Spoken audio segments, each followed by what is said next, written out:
even though Eileen didn't know she'd been. All right, I'm gonna mute. And... Oh, I am in here. Okay.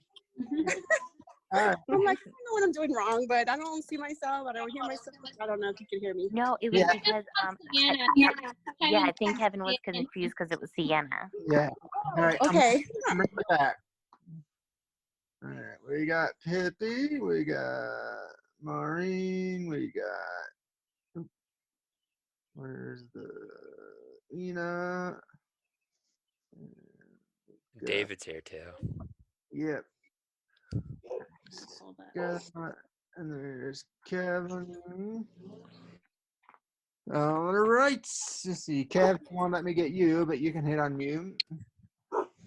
And we are going. All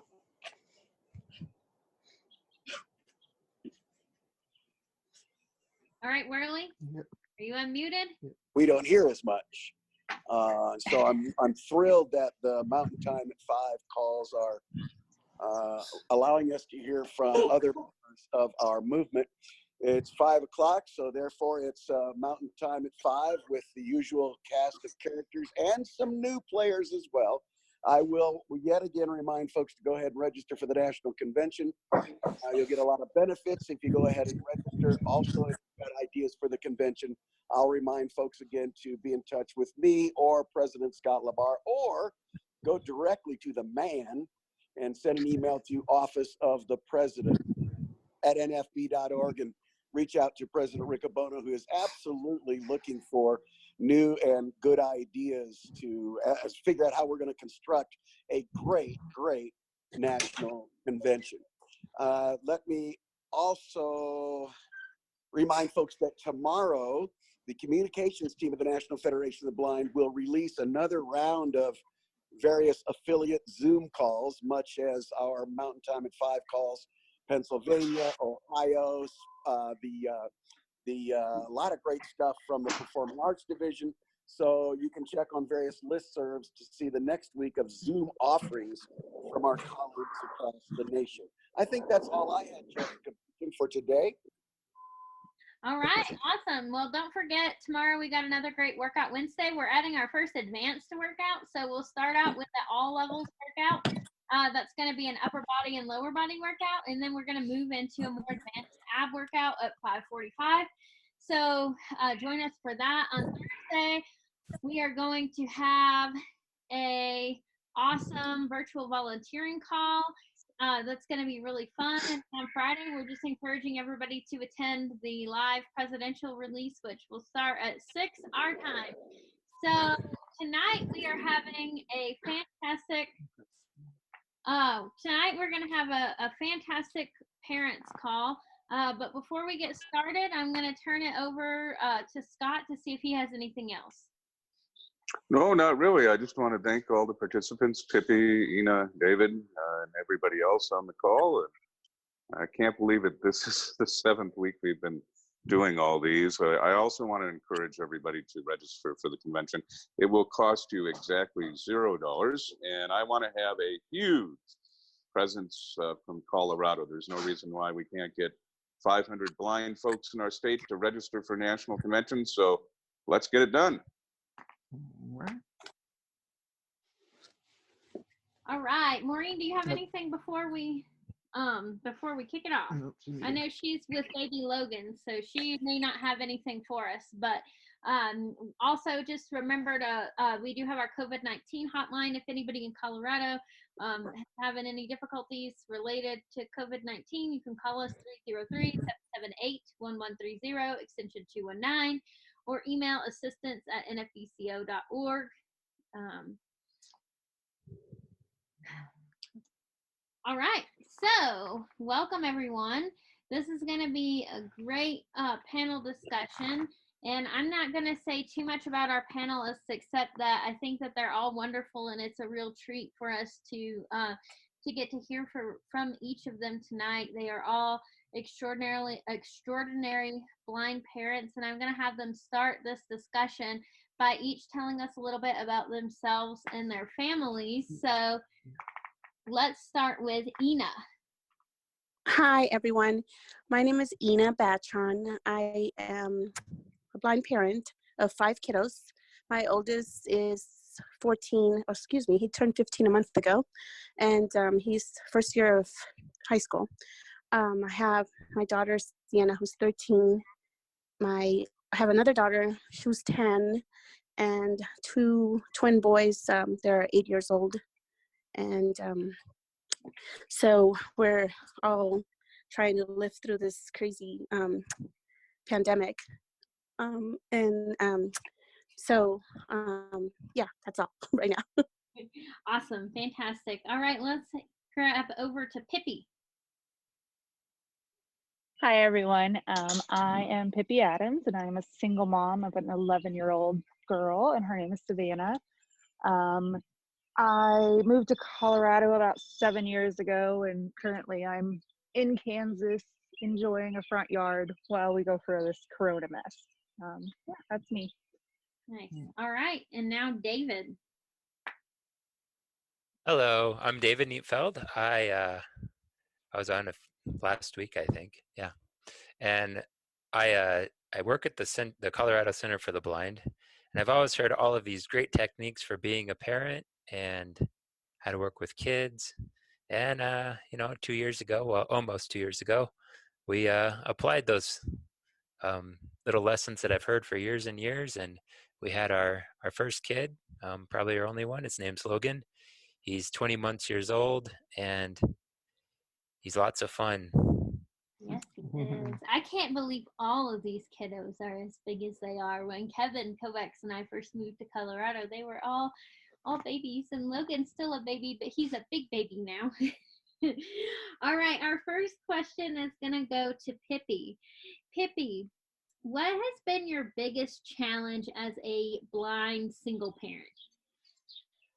Oh, I would say my biggest challenge has been finding support, and that I guess applies as being a blind parent and a single parent altogether.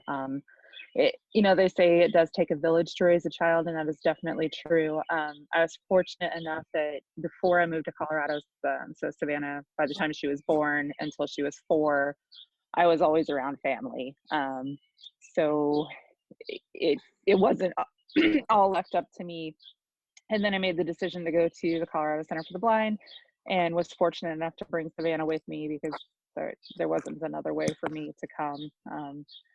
And just those challenges of being a student at the center and working out how to get her to preschool and for me to get to class and things like that. And finding the support so that I wasn't doing it on my own, even if it was just, today is really hard, and having someone to talk to, or having someone pick her up for me because I couldn't get there due to, something going on with my classes or just things like that. So really finding support has probably been the most challenging, or the most important, I guess, part of being a single parent. Awesome. So David, as a travel instructor, did you ever feel any anxiety when you first started traveling and like taking Logan for walks and traveling with Logan? And what strategies did you use to feel really good about that? So initially, I actually wasn't nervous. I thought, oh, this will be no problem. I've traveled with, multiple students at a time. And I've always...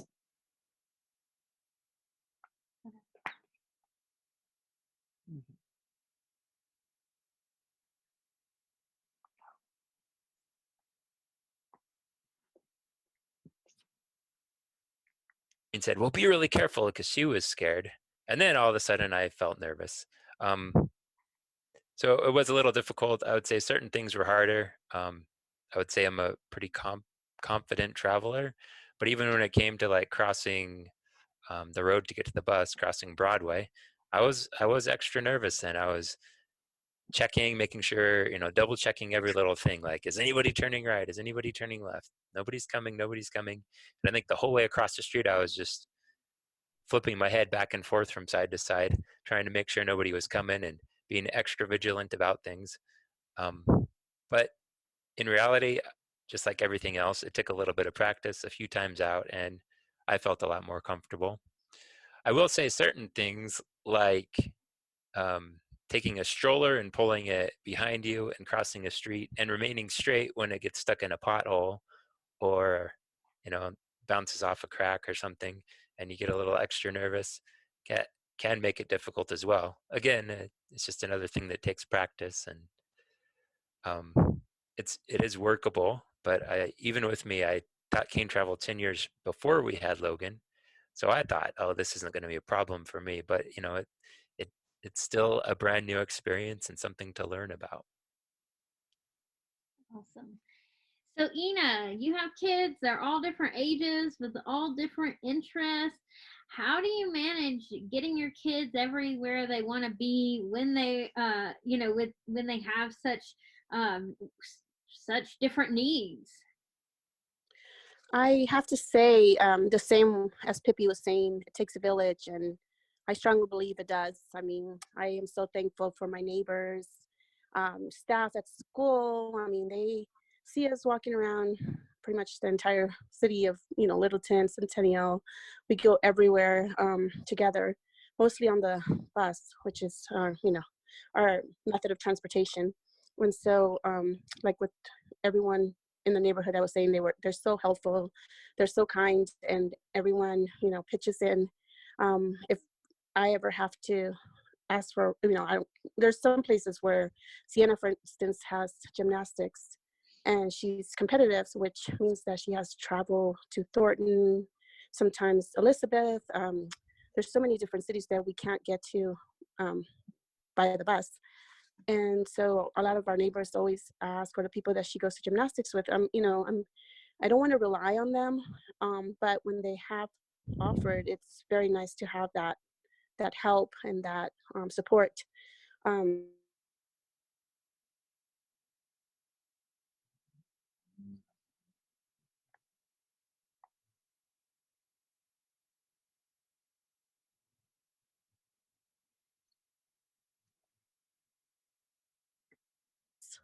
With the other kids, because a lot of times the younger kids, they don't have the same activities, so we have to, I can't leave them alone at home too often, especially for a number of hours. So we ended up hiking to one time, this at high school, it's Columbine High School.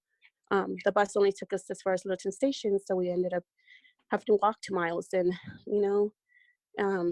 I guess where there's a will, there's a way, because the younger kids, we walked a couple of miles to get there after we got off the bus, and they were excited to see their brother compete. And I mean, it was, I think a lot of the times, we just have to do what we have to do. And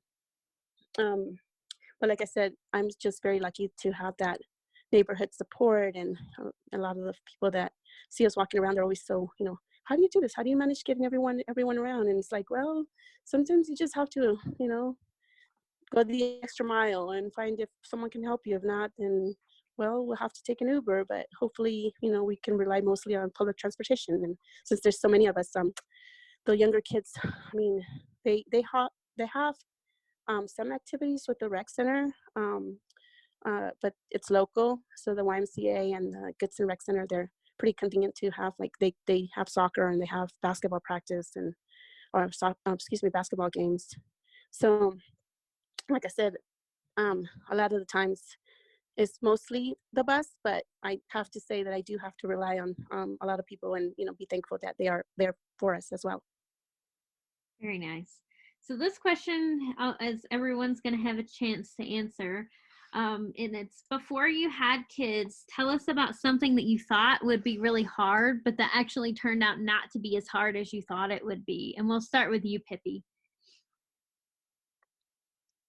Oh, this is a hard question for me, because before I adopted Savannah. So before Savannah was born, I worked in the childcare field for 20 years. So, 10 years before she was born. But so I had plenty of experience with kids. So I guess the part that I thought maybe would be hard and wasn't was, I'm going to have her 24/7. And how is that going to be different than, watching people's kids when I worked in a center or in my own daycare center, being a nanny and being able to give them back at the end of the day to their parents. So I guess it really wasn't any different, a little bit of adapting. So yeah. All right, let's go with David. So I think one of the things I was initially nervous about was like knowing if he was sick and what we would do. And the reason that's always been a little prevalent in my head is because I remember going on a car trip with my mom, and we looked at my little sister, and she looked sick, and my mom turned around and she looked at her, and she just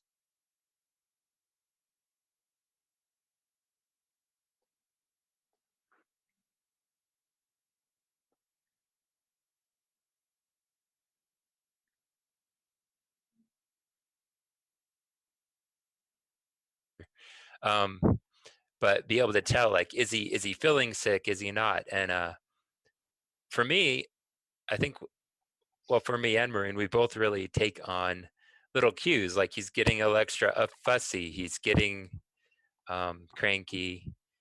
Um, but I will say I've had the experience of he's started to throw up, and sure enough, there my hands are catching throw up. So as a little funny side story, I think it's happened probably 3 or 4 times to me, and it just always seems like just instantly I'm like, oh, yep, here we go. And I've always thought that was an interesting thing, and I still haven't figured out sometimes how my hands end up there because I don't really want them to be. It's kind of gross. Ina? I feel like it's the same, along what David was saying. Also, my worry about how am I going to tell when one of these little guys gets sick, or how am I going to get up in the middle of the night and rush them to the emergency room if that's what they need to get to. And there's no, at the time when Gavin was born, Uber was not really out there. It was not really talked about, it wasn't a big thing then. And I remember before I got pregnant, before I had Gavin, it was one of the things like, well, how are we supposed to manage? How do we get their medicine in the middle of the night? And I remember Brent having to go one time, before the kids were born, we were feeling really sick, and he just, like, in the middle of the night, it was 2:00 in the morning, he just walked to the local gas station and got us the medicine, just whatever medicine it was for us. And it's like, well, we can't do that if we have kids. What are we going to do with, how do we get to these places? I mean, both of us at the time didn't have family in Colorado. And so that was the biggest worry is, well, I don't know, what am I going to do? But luckily, with everything advancing, it seems like it was just given to have the kids, just, everything just came into place. Very nice.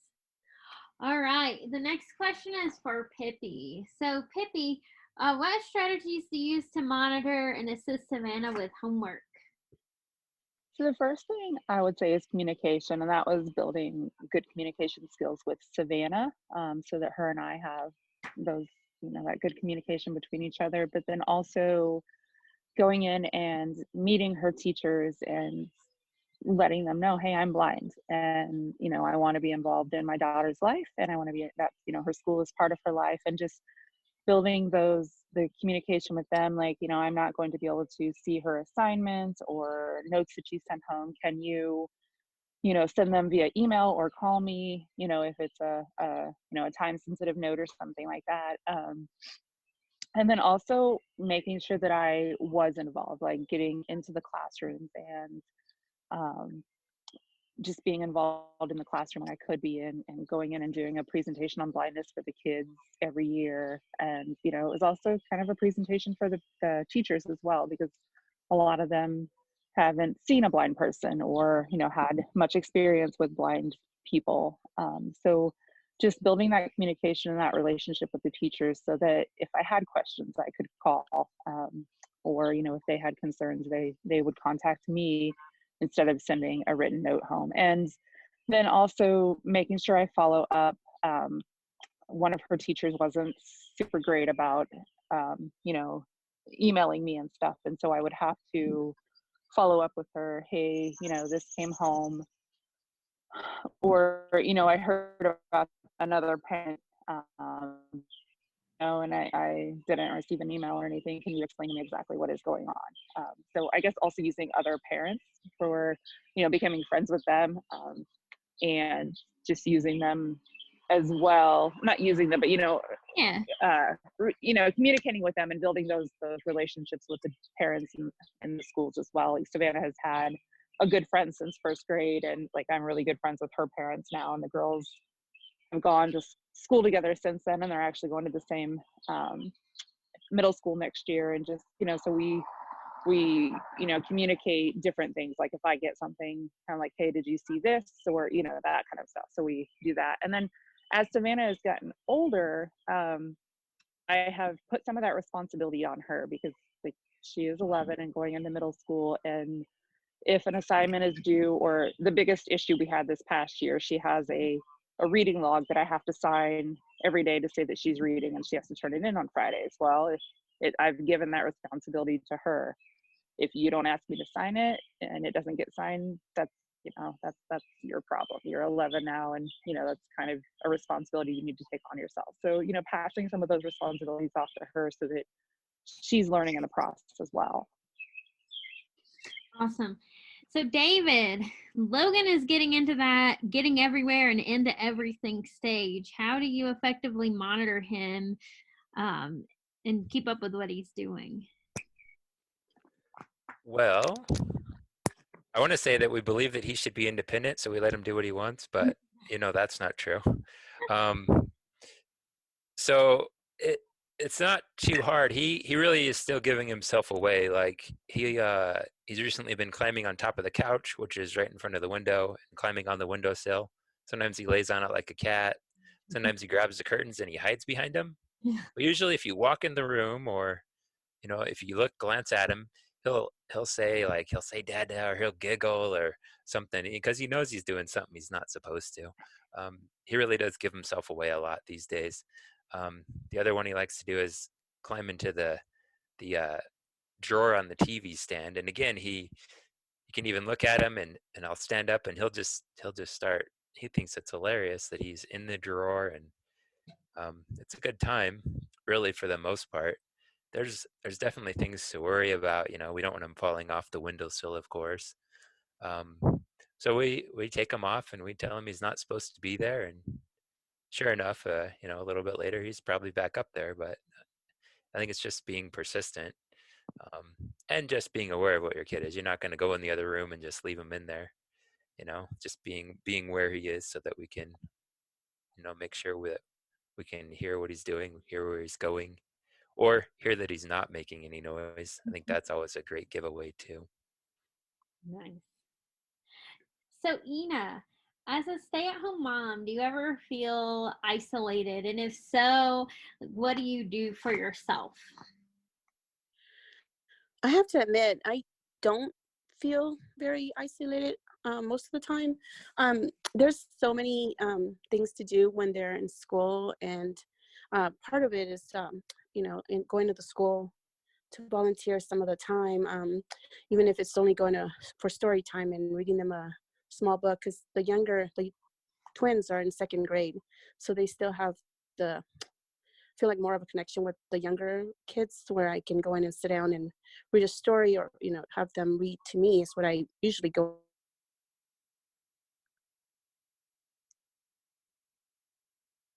read to me, because that's their points. Subject is they each get points, so each of the students comes and reads to me,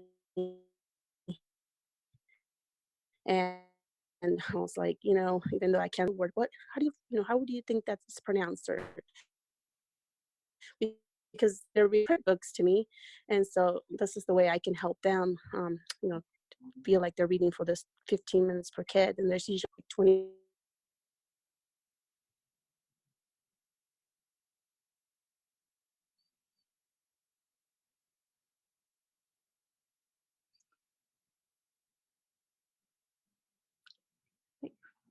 So they'll say, do you want to go on for 6-mile walks, or let's go to the rec center and go for a spin class first thing at 5:45 before the kids go to school.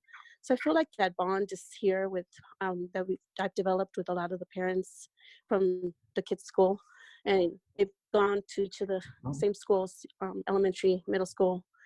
Gavin's the only one in first year of high school, so that's still new to me. But there are times when I do feel like I can stay home and whoa, there's so much to do here. That it's with 5 kiddos. It's so overwhelming, the amounts of stuff that they leave around. That try to remember, like, what are we gonna do for this week's menu for meals? Because we have to have that structured in order for us to not like just randomly order all the time. And but when those times when I do become a little bit lonely, I try to read books. Like audiobooks are very a big thing around here, especially for me during the day, and then the kids at bedtime, they listen to audiobooks every night. And then of course there's groups like Achilles where I've gone to. That's big support. That's like my time, with adults, and so that feels pretty good too, to get out and do something. And if not, then I'll sit here and try to plan things for the week. Nice. All right, and this question is another one for everyone to answer. What is your favorite alternative technique? Your favorite blindness alternative technique? And let's go, Ina, you want to just go ahead and take this one? Oh, I would say, well, I didn't really put a lot of thought into this one because we just pretty much go with play. I would say the most I plan more around walking and being outdoors a lot. So I have to say that my son Gavin, is 14. He's very athletic, so he helps me.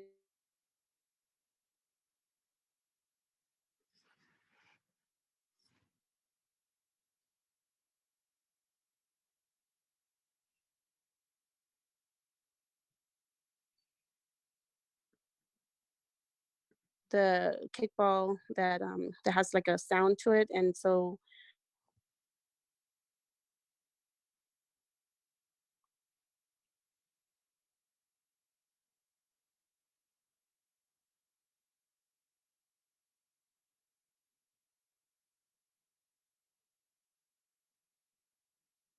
I guess are my blind technique, and I hate to say that I'm using them, but on the other hand, they tell me when the ball's coming, kick it now, or so I would say more on the usage of language and making sure that we can communicate and just say where we all are. And I just feel like the communication is a big key between my family. Nice, very cool. All right, how about for you, Pippi? This one was hard for me to think about and come up with just like one thing. I feel like that I have taken a lot of the alternative techniques that I learned at CCB and kind of put them into one. And I guess my intuition is probably the alternative technique that I use. Like I can't see what my daughter's doing, but I can tell her not to roll her eyes at me like that, just because I know with the sigh that she gives me, or the quietness when I ask her to do something, or those kind of things. Like I just know she's rolling her eyes at me. And then I just kind of what David was saying about watching Logan, you when they get quiet, that's usually when you need to check in on them, and just being more present. I couldn't be the parent that sat across the playground and watched my kid. I was the parent that was on the toys climbing with her because I couldn't see her otherwise, and I still wanted her to have that, that ability to be out there being a kid and playing. And so I guess just kind of that the alternative technique of being more physically present and the intuition, I guess. Yeah. Awesome. David? So let's see. It is a really hard question. I think partially because I don't always think of things as being alternative anymore. So I think being aware of what's around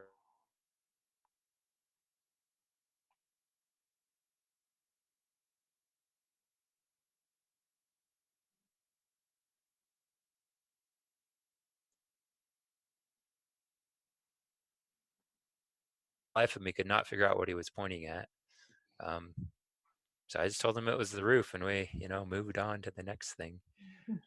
I would say the most used alternative technique is making sure that things are clean, like making sure all the food's off the tray, he hasn't dropped any in his high chair, what's on the floor. Not my favorite though, but the most used for sure. So just touching everything. Awesome. All right. Pippi, so how do you connect and interact with sighted parents? And have you ever had any trouble with them letting you watch their kids or letting you sort of return the favor? Yes. So I think that it's kind of been hard for me, and I think that having Savannah has helped me come out of my shell, or being a parent to Savannah, because I am an introvert despite what anybody thinks. And it is difficult for me to put myself out there, but Savannah hasn't really allowed me not to. She over the years has made friends. Mom, I want to go to this friend's house. Can you please talk to her parents? And like I don't want to tell her no, because that's not fair to her. So like her being the little social butterfly that she is has made it so that I want to do what's right for her, even though I don't like talking to new people. And so I have come out of my comfort zone and introduced myself to people and let them know that, hey, the girls would like to have a play date or whatever. And I have made some friends that way, so it's been a good thing for me as well.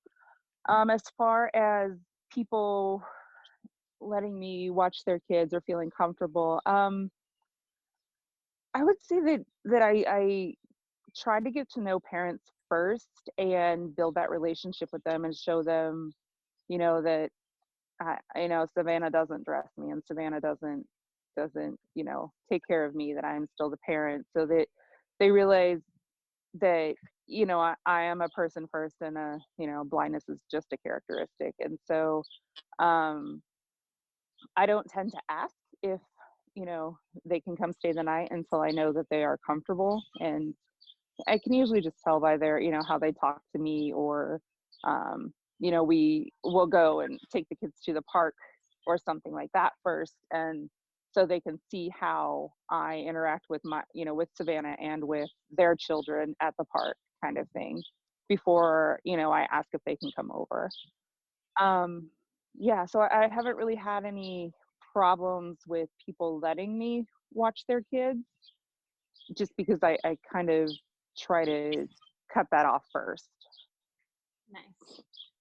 So David, what kind of challenges do you foresee that you might face as a blind parent as Logan gets older? So I worry about the day that he figures out that if he's in a room and just quiet somewhere, that we won't know exactly where he is. And I can see that, once the kid knows that, they'll try to get away with things for sure. Makes me nervous, but I'm pretty sure we'll be able to find him eventually. Yeah, that's all I have for that one. I remember I had my godson Sam was staying with us, and I took him to the gym to play, and he tried to do that when we were waiting for the bus, and oh boy, it was a little scary, definitely. But I think he didn't really do it again after that. I think we had some pretty good talks around that. Ina, do your kids ever ask tough questions about your blindness, and how do you deal with those? I'm sorry, was that question for me? My Yes. phone cut out a little bit. Can you say that again? It's really hard with the delays sometimes. I sometimes lose 30 seconds here and there of a conversation. So do your kids ever ask tough questions about your blindness? And if so, how do you handle those? They don't generally ask tough questions about my blindness. It's mostly, but you're not really blind, because you have some sight. And I explained to them, no, I am blind.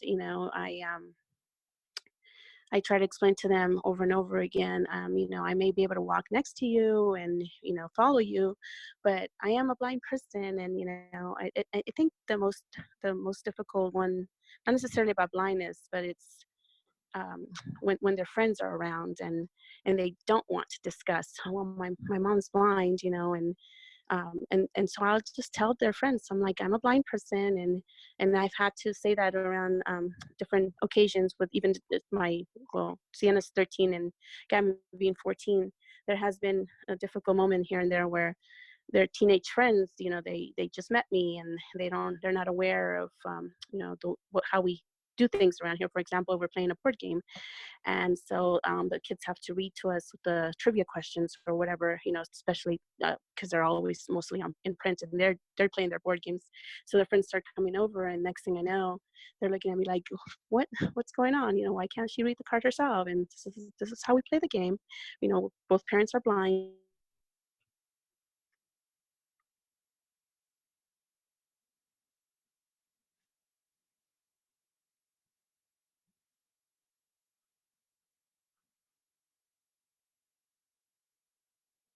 Status, I should say. That's where it becomes a bit of an issue. But once we explain everything and they come over more often, everybody's pretty comfortable with that. All right, awesome. So the last question that I want to ask, and then we're going to open it up for some questions from the audience, is I want you guys, Pippi and David, to talk about the challenges of of balancing working and parenting, and Ina to talk about the challenge of balancing everything that you have to do as a stay-at-home mom, balancing the childcare along with all of the other tasks that you have to do to keep a house for so many. So why don't we start with Pippi for this one? Okay, so I am a business enterprise program operator. So I have a small cafe or cafeteria / micro market, and I went through training, and it was hard because I was a live-in nanny when Savannah was born, and so she had been with me until she started preschool. So she had never been in childcare. She'd never, other than staying at an aunt's house or something like that. Like she was with me, and here we are. Let's see, time to do math. 2018, August of 2018. I'm getting ready to start my training. I have to be at the location for training at 6 a.m. She doesn't leave for school until 7:30, 8 o'clock. And I had to figure out, well, what am I going to do? Because I wanted to do this to make it better for us, and yet she is too young to stay home alone. And so just, it was hard. That was a rough summer for me, making the decision to let somebody move in with me and somebody else to care for my daughter that, that was going to be, a few months process, and to take over that taking care of her, which I had done. I got up, made her breakfast, gave her a hug and kiss, and told her to have a great day at school every morning, and I was giving that up. And it was really hard for me because I needed a better job and a better career for Savannah and I. And I had to remind myself that the days that it was really hard, that I wanted to stay home and get her off to school. And now that I am, I am in my location and working and working, 10-hour days plus sometimes, I had to, make sure I had a way for her to get to school and to get home from school. And so going back to that, it takes a village, and having friends that they're, her best friend's parents pick Savannah up and bring her home from school for me. And, I give them gas money to do that. And it's, talking with Savannah as well, it's a bit of a sacrifice because I am a single mom, and it's a sacrifice for both of us. I'm not able to get you up to school anymore, which makes those days when, I get a federal holiday, but she still has school, kind of thing. It makes those days extra special for us. But also I may not be there when you get home from school, and just really taking that time that we do have and making it special, and quality time versus the quantity that we had before. Not that it wasn't quality before, but it seems like we have less time now, and it's just making more of it. And then, I was going to say something else.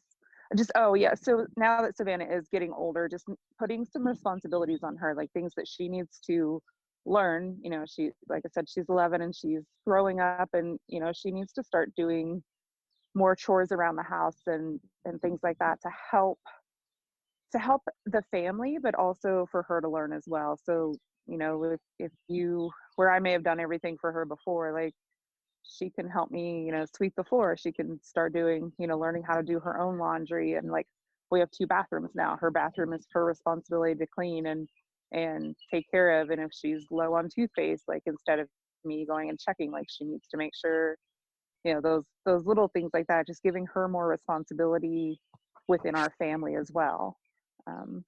Yeah. Awesome. All right, David.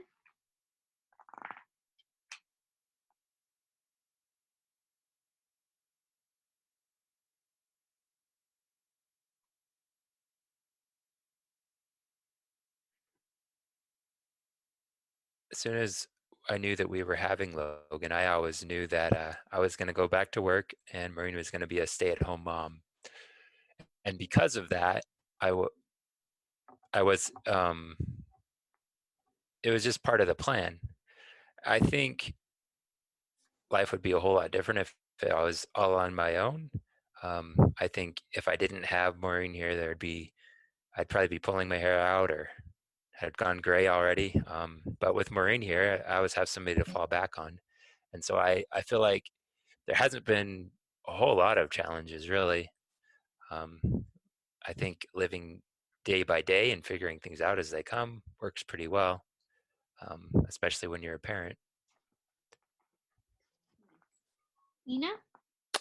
I feel the same way as David, and kudos to Pippi for being a single mom and being out there in the workforce. I really don't know what I would do, because I really feel very fortunate to stay home with the kids and being able to run to the school when one of my twins has an asthma attack or has had an allergy attack because he ate the wrong foods. He has a few allergies, and it's been nice to have that. I mean, I'm not saying that that's a good thing. I'm just saying that I have the ability to just drop everything and run and go get the kids. Or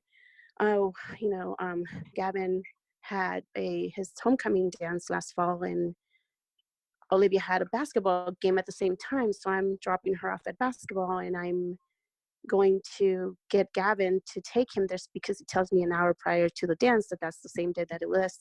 And so these are the little things that I'm fortunate enough to stay home and be able to take care of these things and run at a moment's notice. And so I feel very lucky and very fortunate. And the times when I can't be 2 places at once, that's when I'm glad that we do have the support here, the neighbors. Like I said, we have this village that we can all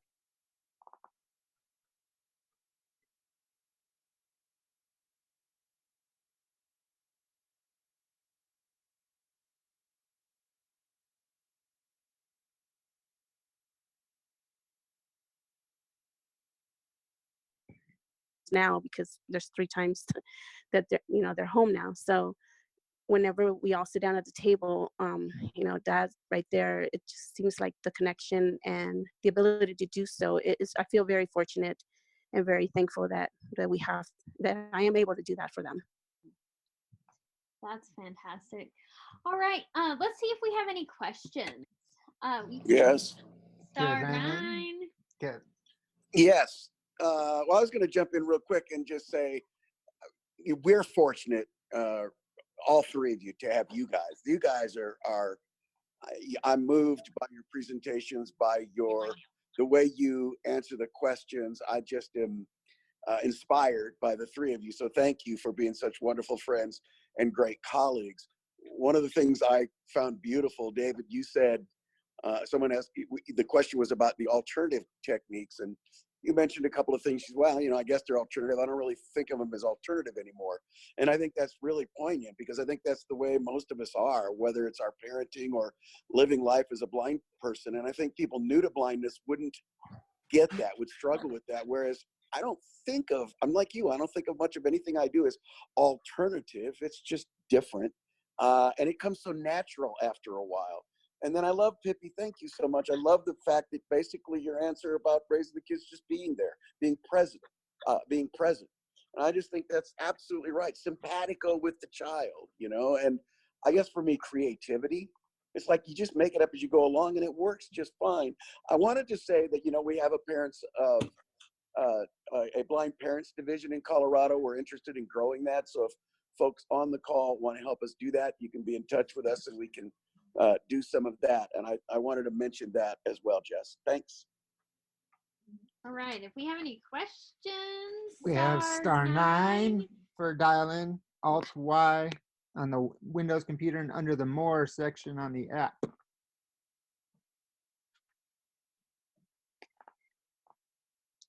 All right, we've got Marcy.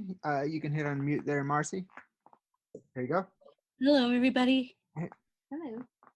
I want you guys to tell a story about when the kids first realized you were blind. My son was 2, maybe a little bit older, but I was cooking spaghetti, and he said to me, "Mom, that spaghetti sounds so good to my nose." So I want you guys to tell a story about when the kids first realized that, or stories when he wanted me to see something beautiful on TV, he went and pressed my fingers to the screen. Those are just things that I just totally touching moments, things that I can remember. And you guys have done some of those? All right. If any of you guys want to chime in.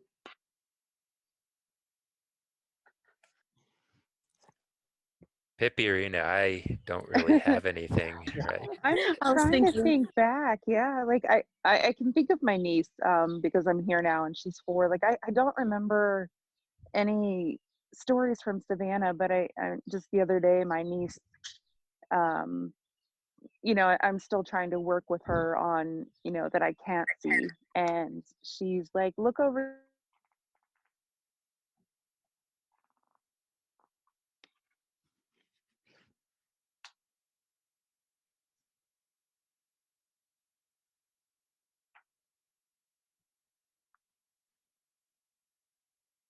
it now. I'm not around her, except usually at Christmas time.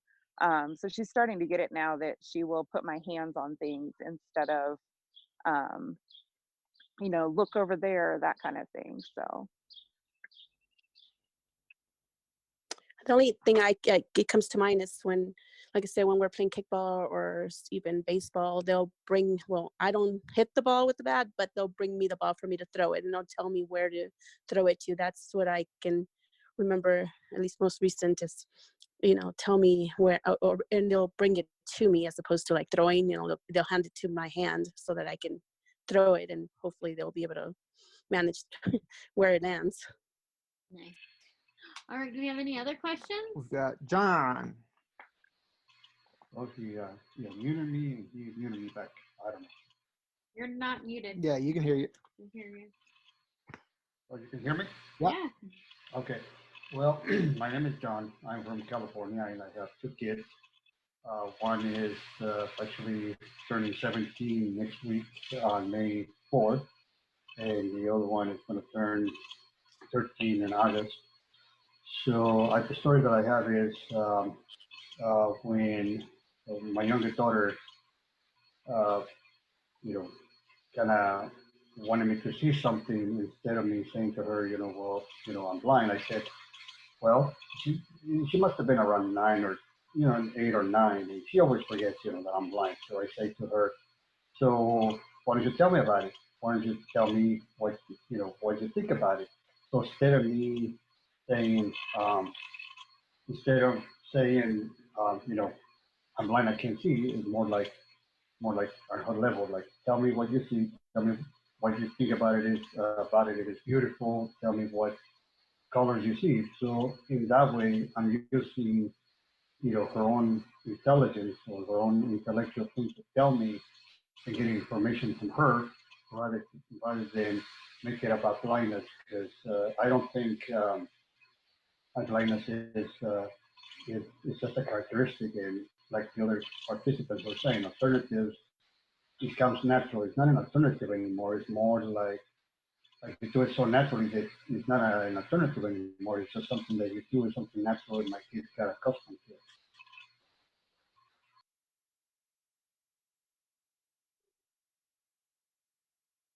Do you have any other questions for Pippi, David, or Ina? You can use *9 to raise your hand Eileen. or Alt-Y. Hi guys. I just wanted to mention real quick. I raised 3 kids. I'm still single parenting, even though they're adults. But I think for me, a good sign that they knew that I was blind is when they were bringing me their bottles, their toys, taking me by the hand to show me what they wanted. And one other thing, I just agree with Pippi wholeheartedly. You have to be present. So I spent like 5 or 6 years on my butt following them around and being their playmate. Nice. All right. Any other questions for Pippi, David, or Ina? Let's see. Got a question in the chat, but she left. Okay. All right, we've got Scott. Hey, Pippi, David, Ina, thank you for doing this. First, I just wanted to mention we also have a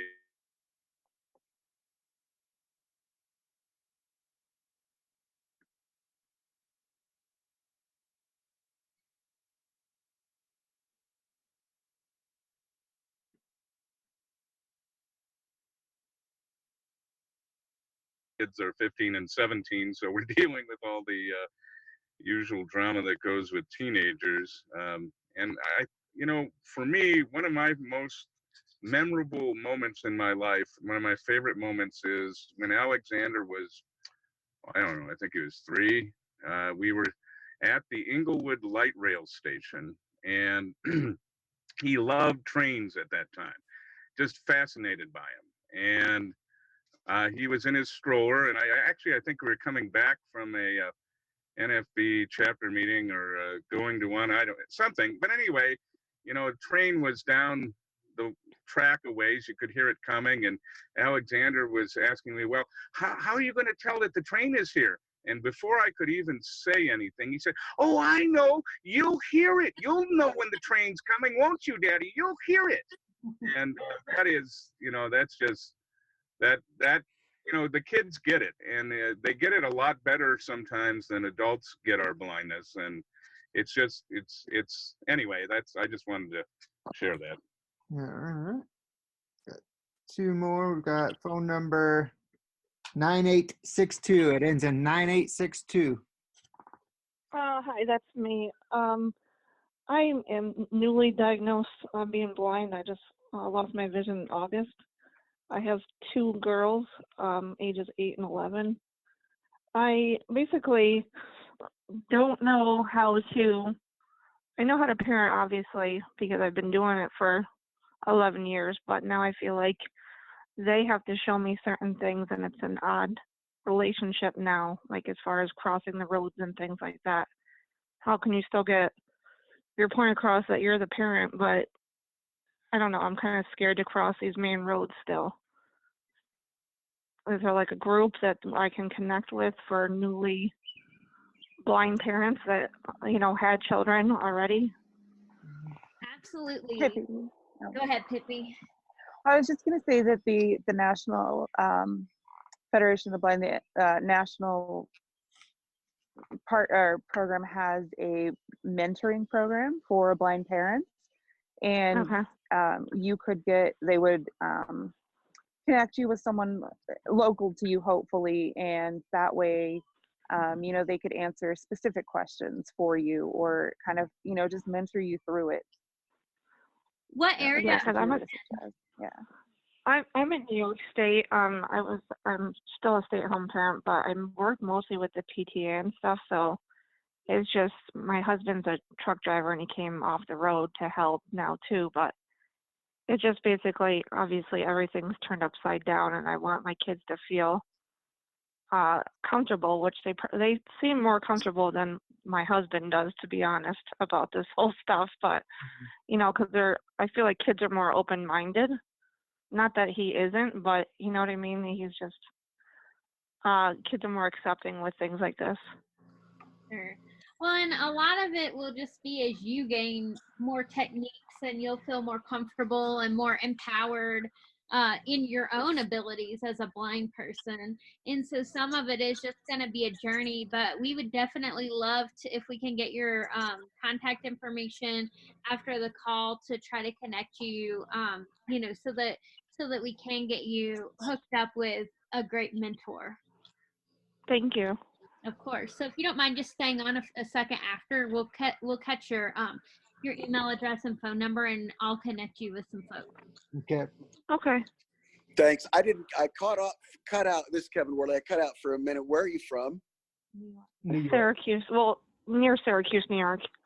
Oh, okay. Well, we've got oh man, that's good, because we've got some great blind parents in the New York affiliate, and our president of the New York affiliate of the National Federation of the Blind is a wonderful advocate for parents of parents, whether the parents of blind kids or parents of sighted kids. So it's not an easy thing, because you're going through so much. I mean, there's just drama in your life now, and you don't, I think, feel probably like you're in charge of your life, let alone sending the signals that you can be in charge of your children. So, you know, once you'll get this, you're going to get this, and we're going to love you into this outfit, and we'll do what we can to help you with blindness and anything else. So thank you for calling. Thank you.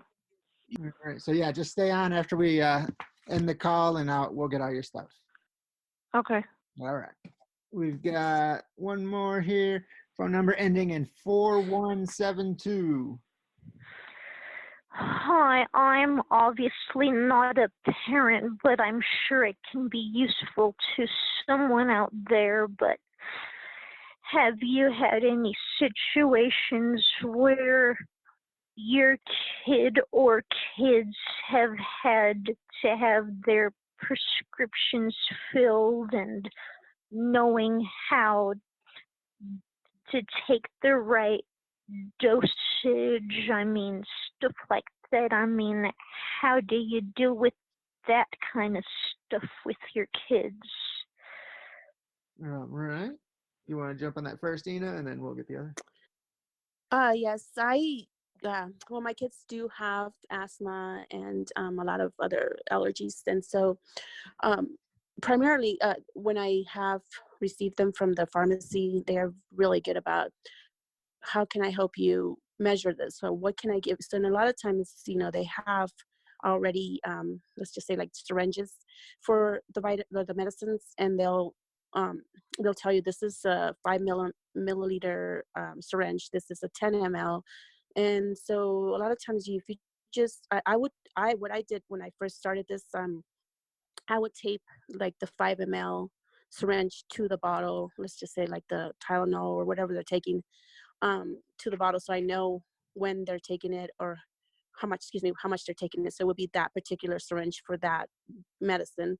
And now that they're getting older, they ask me, you know, they'll say, how much do I need to take? And I'll say, well, you know, the same you've always done, 5 ml or whatever it is, which is nice, then that they know what they're taking. But for to verify that this is right, that that's what they're going to be taking, that was like the first steps that I took, was making sure that whatever measurement I was using, it was attached or taped to the bottle. And the pharmacists are really good about, if you need assistance, they'll say, you know, how can I help you? How, you know, what can I put this in a different bottle for you? Or is there, you know, something you can use? So a lot of times, like I said, I use measurements, and they were already given to me by the pharmacy. So that was pretty easy in my, you know, what I could do. Mm-hmm. Dave or Pippi? Yeah, I'll go ahead. So I am so thankful that I learned Braille when I was 9 years old, even though I didn't use it until Savannah was born. And so for any medication bottles, I will, like if I'm at the pharmacy, I will get the information from them. You know, she needs to take 1 pill or 2 times a day, and I'll record that like in my iPhone. But then when I get home, I will Braille it and I will slap it right on the bottle. so that I know exactly what this bottle is. This is amoxicillin, 1 pill twice a day. And then when she was a baby and we were doing the syringes, I couldn't always get the exact syringe like how Ina did it. So I learned from the blind parents mailing list actually that you can take a key or a knife or something and have the pharmacy pull up the syringe to the exact spot, and then you just mark the plunger. You scratch the plunger, and so then I could pull the medicine up and feel with my fingernail exactly the spot I needed to stop for that particular medicine. And I just always make sure I got a new syringe for whatever medicine it was, and then just marked that specific one and kept it like Ina did with the bottle. Awesome. David? I'll just say ditto to that. All I've done so far is syringes, and just about the same technique, either marking it or sometimes I'll even just use a couple fingers, and if they can sit on the top part of the syringe, then I know that that's the right amount. All right. All right. Any other questions? Nobody else so far. All right, perfect. Well, yeah. Okay. Yeah, the only other thing I did want to thank all the participants. I noticed a lot of names on here, and I just love you guys so much. I mean, I see Abraham on here, and I see folks that come in. He could show us a lot about parenting, I'm sure. And I'm overwhelmed by the fact that we get such wonderful participation. Please spread the word about our Mountain Time at 5 calls. Get some other folks to join us and continue to spread the word. If you have articles about parenting, we need them for the Blind Coloradan blog that comes out every 2 to 3 weeks. The Blind Coloradan is our newsletter. I hope you'll go to nfb.org, nfbco.org, and check out all the stuff we have on our blogs and subscribe to Colorado Talk. Thank you, Jessica and Kevin. All right. And don't forget, we put these recordings out on YouTube at the National Federation of the Blind of Colorado YouTube channel, spelled out National Federation of the Blind of Colorado. All right, thanks everybody, and then don't forget, stay on the line there, Miss. I forgot your name, from New York. All right. Yeah, thanks everybody. Good. Thank you. Have a great one. Thank you. Thank you. Bye, everyone.